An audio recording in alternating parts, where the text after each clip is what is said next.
Hi there, welcome to Paint the Kitchen Red. I'm Nina and today we're going to be making an Instant Pot Biryani with lamb.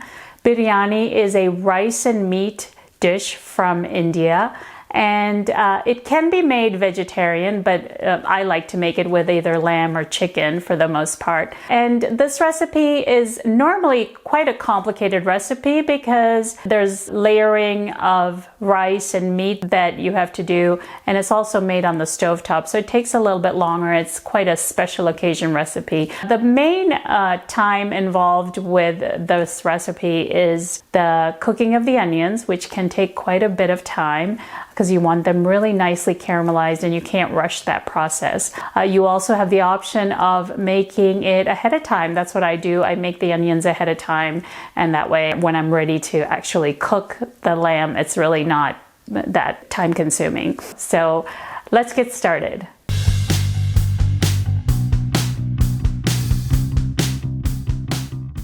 You'll need 2 pounds of lamb, that's about 1 kilogram, cut into 1 1/4 inch cubes.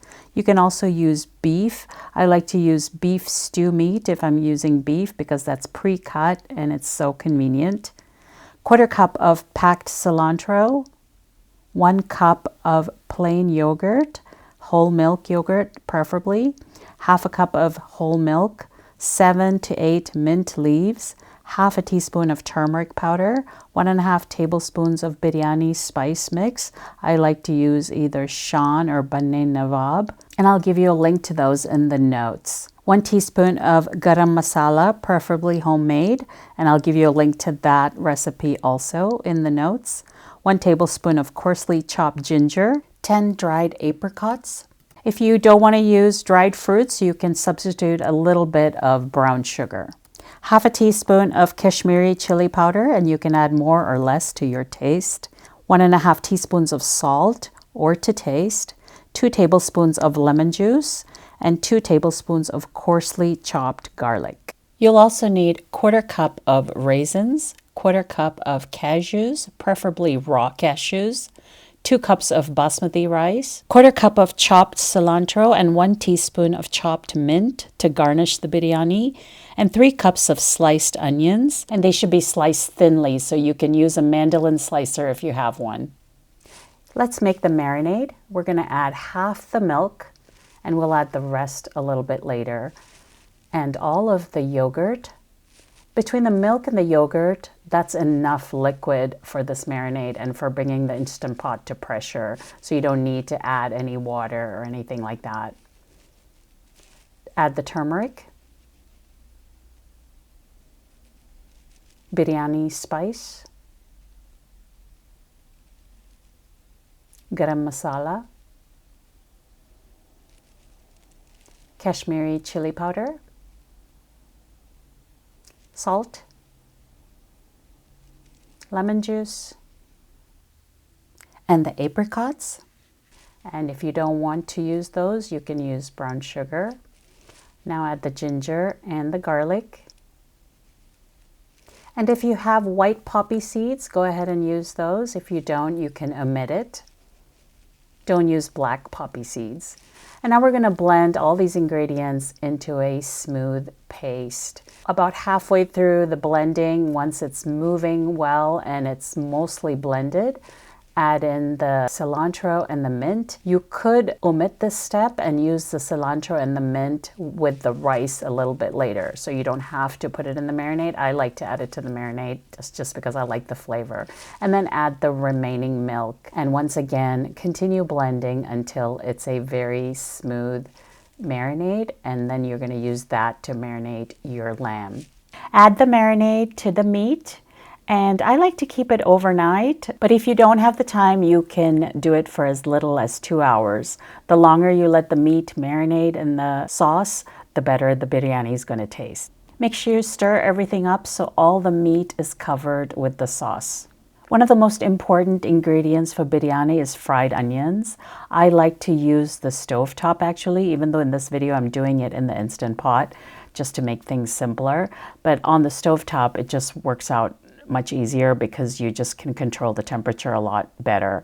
Another option is to use the air fryer. I've been frying onions in the air fryer recently, and I like that option because it's much easier, and I do it ahead of time and just keep those fried onions in the fridge. So I'll post a link to that in the notes. It's really important that the onions become a nice deep brown color.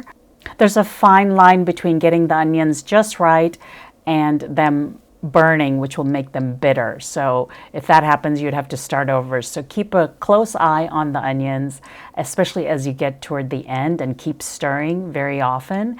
If you find that they're getting a little too brown too quickly, you can deglaze with a bit of broth or water, and that'll keep the onions from burning. Set the onions aside for now. We'll use them later. Deglaze the pot with some water or broth, and then we're going to fry the cashew nuts and raisins. I like to fry them in ghee or butter. You can also use oil. And once the raisins have kind of plumped up and the cashews are a nice golden brown, you remove them and set those aside. We'll use them a little bit later when we are done with the pressure cooking of the biryani.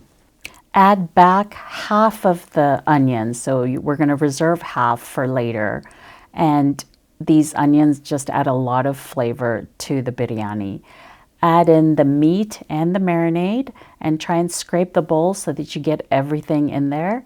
And close the lid and pressure cook on high pressure for 12 minutes. Once the pressure cooking is done, do a full natural release, which means you let the float valve go down on its own, or you could wait for about 10 to 15 minutes and release the pressure that's remaining, and that's called a 10 or 15 minute natural release, and you can watch my video on how to do that. Once the float valve goes down, you're ready to open the lid. Add a cup of water to the Instant Pot so that when we add the rice, we won't have any sealing issues. You don't need to soak the rice, but you should rinse it.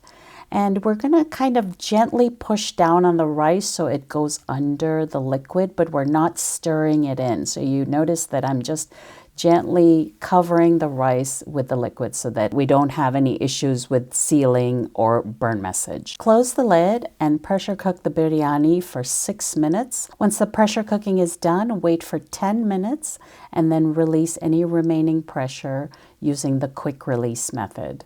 Once all the steam has been released, the float valve will go down and now you can open the Instant Pot. Once again, be careful of the steam. And you're going to stir up the rice really gently because you don't want the lamb to fall apart because it'll be really tender. So gently keep stirring the rice so that it's not clumpy. Now we're going to garnish with onions, cashew nuts, raisins, and cilantro and mint. You can either serve it directly from the Instant Pot or you can transfer it to a serving dish and add some extra garnish on top. Well, there you have it, Instant Pot Lamb Biryani. It is a wonderful recipe, and so I do hope you give it a try. Thank you for watching, and I will see you next time.